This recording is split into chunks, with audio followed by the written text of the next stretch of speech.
बंधुओं नमस्कार। मैं दिव्य नारायण पांडे, चैनल का होस्ट, एक बार फिर से आप सभी के सामने आपके YouTube चैनल डीएन वकील साहब के माध्यम से आज के इस अंक में हम लोग चर्चा करेंगे सिविल प्रक्रिया संहिता यानी सीपीसी के आदेश 7 नियम 11 की, जिसे हम आमतौर पर 711 की एप्लीकेशन भी कहते हैं। यह एक बहुत ही महत्वपूर्ण टॉपिक है। आपने हाल ही के दिनों में सुना होगा कि बनारस के काशी विश्वनाथ प्रांगण में ज्ञानवापी विवादित जो सुनवाई सिविल कोर्ट में चल रही है, उसको लेकर के सुप्रीम कोर्ट में एक एप्लीकेशन दी गई थी जो कि 711 के अंतर्गत थी। यानी इसकी महत्ता आप इसी से समझ सकते हैं कि सिविल प्रक्रिया में 711 का कितना बड़ा रोल होता है। तो यह वीडियो बहुत ही महत्वपूर्ण होने वाला है। अगर आप हमारे चैनल पर पहली बार आए हैं तो कृपया चैनल को सब्सक्राइब करिए, लाइक करिए। इस वीडियो के माध्यम से जानते हैं आदेश 7 नियम 11 क्या होता है, यह किन किन आधारों पर मान्य है, या यूं कहें कि इनके क्या क्या आधार हो सकते हैं।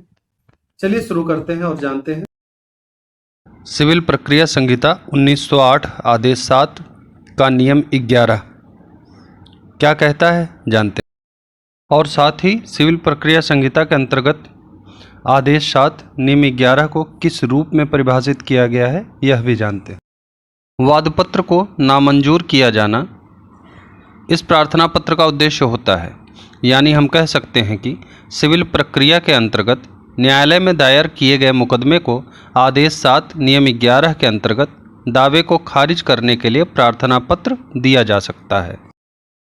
आइए जानते हैं सिविल प्रक्रिया संहिता के इस नियम के अंतर्गत वह कौन कौन से आधार हैं जिन पर दावे को खारिज किया जा सकता है।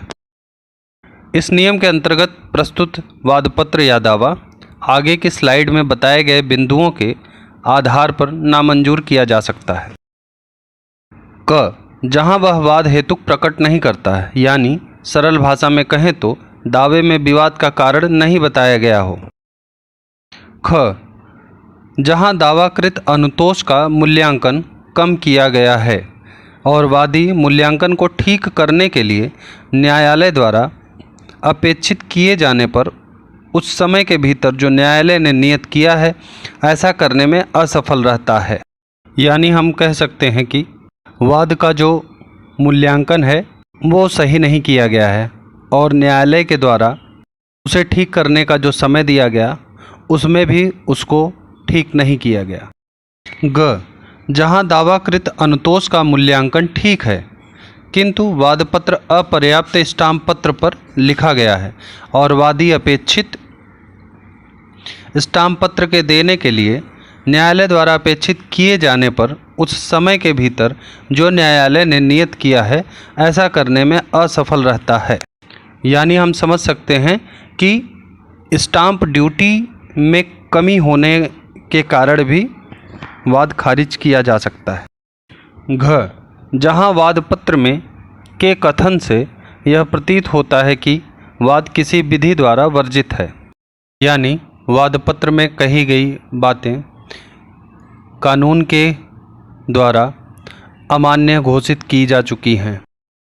अंगा, यहाँ यह दो प्रतियों में फाइल नहीं किया जाता है, यानी दावा प्रस्तुत करते समय इस बात का ध्यान न रखा गया हो कि दावे की कम से कम 2 प्रतियां होनी चाहिए। च, जहां वादी नियम 9 के उपबंधों का अनुपालन करने में असफल रहता है। नियम 9 जिसके अंतर्गत वादपत्र ग्रहण करने की प्रक्रिया बताई गई है का अनुपालन न होने पर भी इस नियम के अंतर्गत वादपत्र खारिज किया जा सकता है। आप लोगों ने स्लाइड के माध्यम से यह आसानी से समझा होगा कि आदेश 7 नियम 11 के अंतर्गत वादपत्र को नामंजूर करने के लिए किन किन आधारों पर प्रार्थना पत्र दिया जा सकता है।